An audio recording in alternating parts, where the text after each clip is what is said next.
Rhonda here with Foods 101. Today I'm showing you how to make this rustic bread using 4 ingredients. It's simple and easy. I've got 3 cups bread flour here, but if you'd like to use all-purpose flour, you may.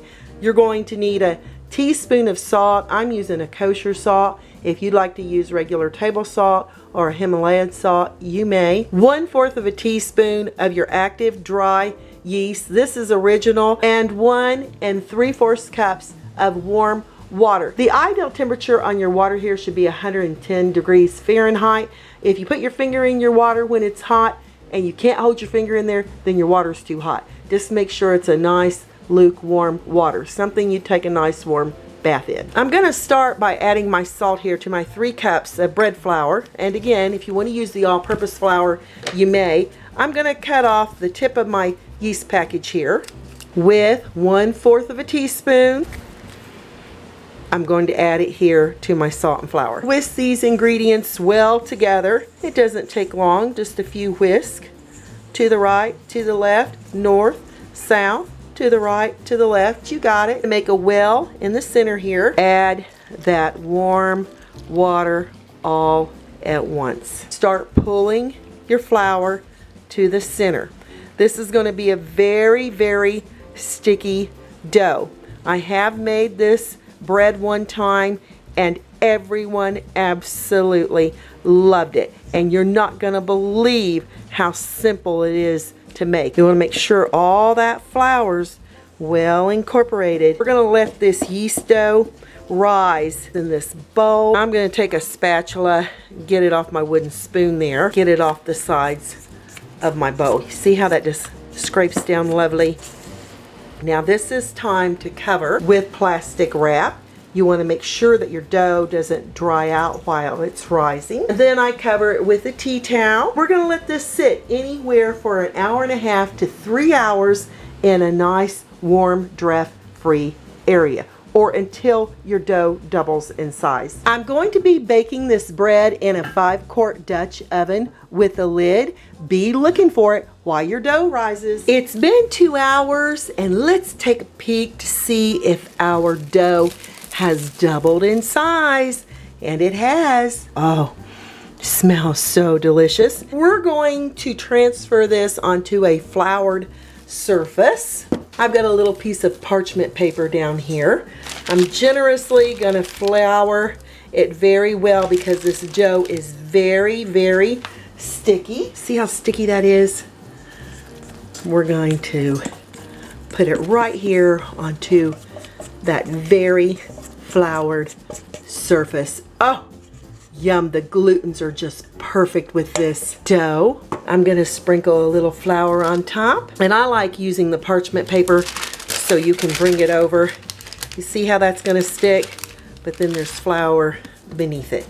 But we're just gonna bring it in, fold it over a few times. And then again, like, you know, if you got that parchment paper, you can fold it over. I didn't get the flour quite to the edge of the parchment paper, and that's why it's sticking. Now, this is ready to transfer to another bowl. It's no longer really sticky, but we've kneaded it back and forth maybe 15 to 16 times. In another bowl, add a piece of parchment paper. It doesn't have to be perfect, just make sure it's down in there. And it may pop up on you, but we're going to transfer the dough right on top of the parchment paper. Cover this while we heat our Dutch oven in a 450 degree preheated oven, and I'll show you how we're going to do that. Add that empty Dutch oven into a 450 degree preheated oven for the next 35 minutes. No peeking. Time to remove that Dutch oven. Turn off my timer there. Out of the oven. Be sure to use your heavy-duty kitchen mittens because this is piping hot. Remove your lid. Be very careful. Add your bread dough with that parchment paper. Add your lid. And back to the oven it goes for 35 minutes. Use your timer. After 35 minutes, we're going to take off the lid. Put it here on the toast top. Look how beautiful that is.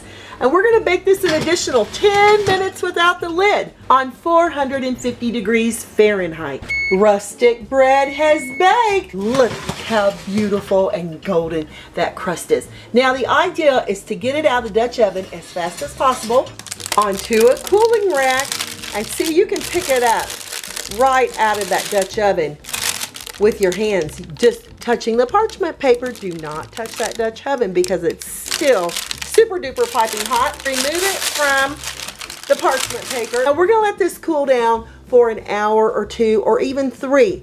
The goal is to eat it the day you bake it because that's the best. That looks like a professional baked loaf of rustic bread, and you can do it too. We gotta check out this bread, and I wanna show you the back of it, how lovely and rustic that is. And I want you to listen to how beautiful this crust is. Sounds fantastic. I'm gonna give it a cut. And the secret to cutting bread is to use a serrated knife, where you got the little teeth there on the edge. And look how lovely that is on the inside. Oh, it's like a French style bread. Nice, crusty on the outside, yet lovely and light on the inside. Just looky there. Oh yeah, you can do anything with that. Serve it with salad, serve it with soup, make grilled cheese, make sandwiches. You get the idea. Gotta give it a try. And look how it tears apart. Smells so yummy. Very crusty. Flavors so lovely and fresh. Add a little butter if you wish. Yeah, you thought I was gonna get by with adding that butter. But a perfect rustic bread from a Dutch oven. Your family and friends are going to think you're very special when you serve them this. I'm Duranda with Foods 101. You know what to do. Leave me a comment, give me a thumbs up, hit that notification bell to be the first to get my new YouTube food videos. Thanks a million for watching, and I'll catch you lovely people later.